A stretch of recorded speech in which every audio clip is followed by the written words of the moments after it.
टूटने लगे हौसला तो ये याद रखना, टूटने लगे हौसला तो ये याद रखना, बिना मेहनत के तख्तो ताज नहीं मिलते, और ढूंढ लेते हैं अंधेरों में मंजिल अपनी, जुगनू किसी रोशनी के मोहताज नहीं होते। नमस्कार प्यारे बच्चों, देखो आज छोटी सी अपडेट है। हरियाणा पुलिस की लगभग जो थर्ड पीएमटी की जो लिस्ट है वो 2-3-4 दिन पहले जारी हो चुकी है। तो लगभग सभी को पता है कि भाई कट ऑफ में लगभग 2 नंबर नीचे आ रही है। पहले दूसरी लिस्ट आई थी, फिर तीसरी लिस्ट आई। अब सबसे पहली तो ये बार बार लिस्ट क्यों आ रही है, और संभवतः चौथी भी लिस्ट आएगी, इसकी भी मैक्सिमम चांस है कि भाई चौथी लिस्ट आएगी। देखो, सबसे पहले तो पीएमटी में एक तो अपसेंट कैंडिडेट सबसे बड़ा कारण है कि बच्चे बहुत ही ज्यादा, यानी कि लगभग 10 से 15% बच्चे जो हैं वो अपसेंट होते हैं, और कुछ एक बच्चे जो हैं वो पीएमटी की कंडीशन को पूरी नहीं कर रहे, यानी कि हाइट में निकल रहे हैं। तो ये अपसेंट क्यों हो रहे हैं? एब्सेंट का कारण ये है कि सीईटी का जब उनका स्कोर था, जब उन्होंने सीईटी में अच्छा प्रयास किया था, चूंकि वो दूसरे प्रकार के, हो सकता है कि वो कलर ग्राम सचिव पटवारी के लिए उन्होंने सीईटी का एग्जाम दिया हो, ठीक है। और फॉर्म जब निशुल्क, जब हम उसमें जब कोई शुल्क ही नहीं देना हमें, तो फॉर्म भर भर देते हैं कि हो सकता है हमारा मूड हो या बाद में हमारा विचार बने, हो सकता है हम प्रयास करना स्टार्ट करें या रेस की तैयारी करें, तो हम हरियाणा पुलिस की इस भर्ती के लिए भी अपने आप को वहाँ एलिजिबल रहेंगे। और हुआ ये कि उन्होंने हो सकता है प्रयास ना किया हो, दूसरे प्रकार के एग्जाम हो, कोई यूनिवर्सिटी के एग्जाम हो, कोई और दूसरे प्रकार के एग्जाम हो, ठीक है। तो बहुत से कैंडिडेट कह सकते हैं जब 10 से 15% बच्चे जो है वो अपसेंट हैं, तो अब वो बार बार जो आपकी है लिस्ट आ रही है, क्योंकि क्योंकि जो मेन एग्जाम जब आपका होगा तो उसमें 10 गुना बच्चे चाहिए होंगे, क्योंकि 10 गुना बच्चे होंगे तभी तो वो मेन एग्जाम में पार्टिसिपेट करेंगे। तो यहाँ पहले तो 15 गुना की लिस्ट आई थी, उसके बाद 2 बार 5-5 गुना की, यानी कि लगभग 25 गुना जो है, 25 गुना बच्चों को पीएमटी के लिए बुलाया गया है।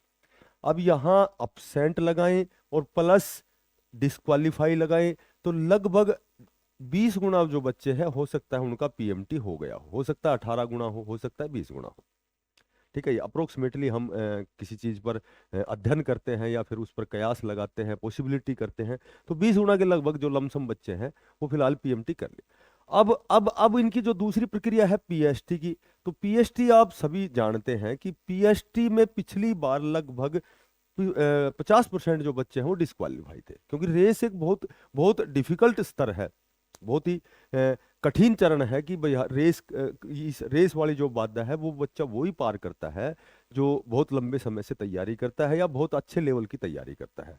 आसान नहीं है कि सीधा हम जाएं और 12 मिनट में 2.5 किलोमीटर की रेस मारे, तो ये बहुत आसान प्रक्रिया नहीं है, क्योंकि इसके लिए हमें पहले प्रिपरेशन करनी पड़ती है लंबे समय से। जो जो बच्चे लगभग सभी प्रकार की भर्तियों में, चाहे वो पैरामिलिट्री हो, चाहे वो दूसरे प्रकार की पुलिस भर्ती हो, तो लगातार वो प्रयास करने वाले जो बच्चे हैं वो ये आसानी से 2.5 किलोमीटर की रेस और विद इन 12 मिनट, यानी कि 12 मिनट में आना बहुत आसान नहीं होता। तो पिछली बार 50% जो बच्चे डिस्क्वालीफाई हुए थे, तो संभवतः 20 गुना यदि पीएमटी पार करते हैं, तो यदि 50% बच्चे भी यदि निकलते हैं, भाई 50% बच्चे यदि रेस में निकलते हैं तो 10 गुना ही बच गए, तब तो कट ऑफ नीचे ऊपर जानी नहीं है। पर क्या होगा अभी, अभी होगा ये कि हो सकता है कि जून का महीना, अब की बार तो गर्मी भी बहुत ज़्यादा, उसकी टेम्परेचर भी बहुत ज़्यादा बता रहे हैं, हो सकता है बोला अप्रोक्सीमेटली 50 तक भी चला जाए। तो हो सकता है ये जो आपकी रेस है सुबह और शाम ही करवाई जाए, क्योंकि दोपहर में तो आसान नहीं है भागना। तो यहाँ यहाँ देखो, ज्यादा बच्चों का, अधिक बच्चों का पीएमटी लेना तो आसान है, क्योंकि बाद में तो हम तो 10 गुना की जो कंडीशन है वो जो भी बच्चा पूरी करेगा उसको कॉलिंग हो जाए, उस मेन एग्जाम में बैठने की अनुमति दी जाएगी। लेकिन यदि यहाँ कम रह जाते हैं, यदि कम रह जाते हैं, हो सकता है कि 50 से ज्यादा यानी कि 55% बच्चे रेस में डिस्क्वालीफाई हो गए, तो यहाँ फिर वो 10 गुना बच्चे कम रहेंगे। और यहाँ एक चीज और होनी है, जो बच्चे अब्सेंट रह गए, ठीक है, उनके लिए एक नोटिस जारी होगा, उनको भी उनकी भी पीएमटी के लिए उनको बुलाया जाएगा, ठीक है, क्योंकि 30 मई तक का तो शेड्यूल ऑलरेडी जारी हो चुका है। तो यहाँ उसके बाद ही सबसे पहले तो ये होगा कि जो अब्सेंट कैंडिडेट हैं उनको कॉलिंग की जाएगी, एक जो पेटिशनर बने हैं उनकी पीएमटी होगी, फिर सभी की पीएसटी होगी। तो पीएसटी पीएसटी सुनने में आया कि सेकंड या थर्ड वीक में जून के सेकंड या थर्ड वीक तक ये जितनी भी प्रक्रियाएं हैं, लगभग जितनी भी फॉर्मेलिटीज हैं मेन एग्जाम से पहले की, वो सारी कंप्लीट की जाएंगी। अब यहाँ पहले अब्सेंट कैंडिडेट हो गए, फिर आपके जो पेटिशनर जो बने हैं वो कैंडिडेट हो गई। अब संभवतः एक और लिस्ट आ सकती है, चौथी लिस्ट, एक चौथी लिस्ट आ सकती है। हो सकता है यहाँ यहाँ 20 गुना की बजाय 18 गुना ही बच्चे ऐसे हों जो पीएमटी में क्वालिफाई कर रहे हों। और और यदि यदि लास्ट में जब पूरा पीएचटी कंप्लीट होगा, पीएमटी पीएचटी के बाद में अगर 15 गुना बच्चे पार करते हैं इस पीएमटी वाली प्रक्रिया को, उसके बाद उनका सीटी का स्कोर देखा जाएगा। यानी कि किस कौन सा बच्चा जो है 10 गुना की कंडीशन को पूरी कर रहा है। तो ये ज्यादा बच्चों को बुलाना तो सही प्रक्रिया है। यदि बच्चे कम रह जाते हैं और फिर वो फिजिकल के बाद में 10 गुना से कम रहते हैं तो दोबारा से फिर पीएमटी पीएच। तो यहाँ दो कंडीशन बनती है। एक कंडीशन तो ये बनती है कि यहाँ अपसेंट वाले कैंडिडेट बुला लिए जाएंगे, पेटिशनर बुला लिए जाएंगे। उसके बाद ऑल ओवर देखा जाएगा भाई कितने कितने गुना बच्चे बचे हुए हैं, चूंकि 10 गुना ही मेन एग्जाम में पार्टिसिपेट करेंगे।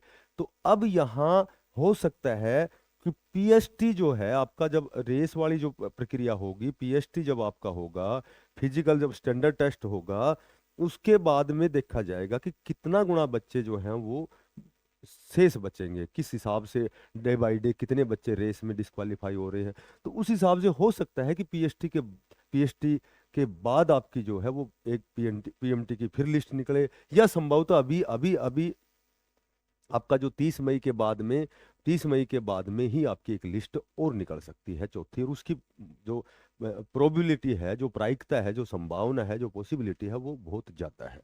ठीक है, मैं ऐसा तो नहीं कहूंगा कि श्योर आएगी। बाकी चीजें पीएचडी के बाद क्लियर होंगी कि कितने बच्चे पीएचडी में क्वालिफाई कर रहे हैं, कितने नहीं कर रहे हैं। लेकिन फिलहाल फिलहाल 30 मई के बाद भी आपकी एक लिस्ट आ सकती है। और अब फिलहाल हर लिस्ट में जैसे कट ऑफ लगभग 2-2 नंबर नीचे आ रही है कैटेगरी वाइज, क्योंकि जनरल की तो ऑलरेडी क्वालिफाई पे है। तो हो सकता है कि चौथी लिस्ट में और 2 नंबर कम आए। ठीक है, तो अब उसके बाद पीएचडी मेन रोल अदा करेगा कि भाई कितने बच्चे जो हैं वो रेस में क्वालिफाई हो रहे हैं। और उसके बाद जब 10 गुना की आपकी जो हो सकता है कि केवल इतने ही बच्चे बचे जो मात्र 10 गुना ही बचे, पेटिशनर भी शामिल कर लें, या फिर हम कहें तो, हालांकि पेटिशनर को अस्थायी रूप से शामिल किया गया है, अभी स्थायी रूप से शामिल नहीं किया गया है। तो ये सारे जब बाद में जब पीएचडी के बाद में देखा जाए कि हो सकता है कि मात्र 10 गुना के लगभग ही कैंडिडेट ऐसे हों जो पीएचडी और पीएमटी दोनों क्रियाएं, जो गतिविधियां हैं, उनको कंप्लीट करें, उन बाधाओं को पार करें। तो कट ऑफ जो लास्ट चौथी जो लिस्ट आएगी, उसकी जो कट ऑफ रहेगी, हो सकता है वही कट ऑफ रह जाए। और ये मैंने पहले भी बताया था कि देखो, बहुत अच्छा स्कोर जो सीटी में बहुत अच्छा स्कोर करने वाला जो कैंडिडेट है, ये जरूरी नहीं कि वो फिजिकली भी उतना ही तगड़ा होता है, क्योंकि फिजिकल एक अलग क्षेत्र होता है। सभी को पता है अलग अलग क्षेत्र में दक्ष पारंगत होते हैं। तो बहुत अच्छे ऐसे बच्चे हैं कि बहुत उनका फिजिकली बड़ा वो स्ट्रोंग होते हैं, बहुत अच्छा फिजिकल होता है, लेकिन कहीं न कहीं वो स्कोर बहुत अच्छा नहीं करते एकेडमिक में। और बहुत से ऐसे बच्चे हैं जो जो किताबों का से में बहुत अच्छा इंटरेस्ट लेते हैं, रुचि लेते हैं, बहुत अच्छा स्कोर बनाते हैं, लेकिन वो कहीं न कहीं फिजिकली, हालांकि बहुत से बच्चे ब्रिलियंट भी होते हैं, एक्स्ट्रा ऑर्डिनरी भी होते हैं, जो दोनों स्तर पे बहुत अच्छे बच्चे भी होते हैं, लेकिन वो बहुत कम होते हैं। तो कहने का मेरा मतलब ये है कि 10 गुना की जो आपकी कट ऑफ है वो आपकी पीएचडी के बाद ही सही सही निर्धारित होगी। उससे पहले यदि मैं कहूँ कि 60 वाला 20 में 55 ये कहना बिल्कुल ही सही नहीं होगा, क्योंकि पीएचडी, हाँ, ये कन्फर्म है कि आपकी चौथी लिस्ट आने की संभावना ज्यादा है। ठीक है, क्योंकि यहाँ अपसेंट बहुत ज्यादा कैंडिडेट हैं, यहाँ यहाँ कुछ पीएमटी में निकल रहे हैं, पीएचडी में बहुत बच्चे निकलेंगे।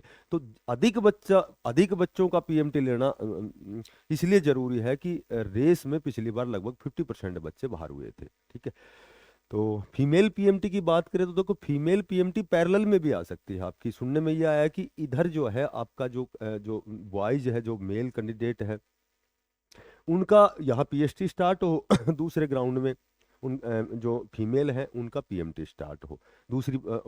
पाली दूसरी हो सकती है, यानी कि शिफ्ट दूसरी हो सकती है, दूसरा ग्राउंड हो सकता है। तो ये संभावना व्यक्त की जा रही है कि जून के सेकंड और थर्ड वीक में जो मेल का जो है पीएचडी स्टार्ट होगा, और फीमेल का आपका जो है आपकी जो पीएमटी स्टार्ट होगी। ठीक है, और चौथी लिस्ट आने की प्रबल संभावना है। बाकी अपनी तैयारी करते रहो, बहुत अच्छे लेवल की तैयारी, मैंने पहले भी बताया था, जिसके लगभग कैटेगरी में 60 के लगभग नंबर बनते हैं, चाहे वो आपका ईडब्ल्यूएस हो, चाहे वो आपका बीसीए बीसीबी हो। तो तीनों कैटेगरी में जिसके 60 के अप्रोक्सीमेट नंबर बनते हैं, वो लगभग मैक्सिमम से मैक्सिमम पॉसिबिलिटी है कि वो 10 गुना मेन एग्जाम में उसकी कॉलिंग होगी, वो एग्जाम देगा। और ये उसके ऊपर है कि वो अपने आप को सिद्ध करता है या नहीं करता, कितना प्रयास करता है, कितना नहीं करता। ठीक है। तो आगे आगे जब आपकी देखोगे पीएचडी जब स्टार्ट होगा, तो बहुत से आपको सुनने में मिलेगा कि बच्चे बहुत से, लगभग 50-60% बच्चे जो है वो डिस्क्वालीफाई हो रहे हैं। तो लगभग कट ऑफ आपकी नीचे आएगी। और बाकी जो चीज़ें आगे जो भी होंगी, जैसे भी कंडीशन होगी, फिर आपसे बातें करेंगे। तब तक के लिए यदि आपको वीडियो अच्छी लगे तो आपसे निवेदन है कि बिना पैसे का सब्सक्राइब करें, ज़्यादा से ज़्यादा इसको शेयर करें। फिर मिलते हैं किसी नई अपडेट के साथ।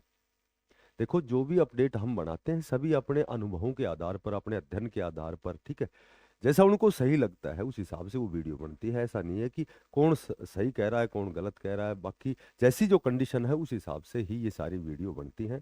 तो जब मिलते हैं फिर किसी नई अपडेट के साथ। अभी हमारी मैथ की क्लास स्टार्ट होगी। डेली हमारी 9 बजे मैथ की क्लास होती है। लगभग 9-10 टॉपिक हमारे हो चुके हैं। आज हमारा डिस्काउंट का टॉपिक है, सभी बच्चे सादर आमंत्रित हैं। फिर मिलते हैं, तब तक के लिए बेस्ट ऑफ लक। धन्यवाद। राम राम।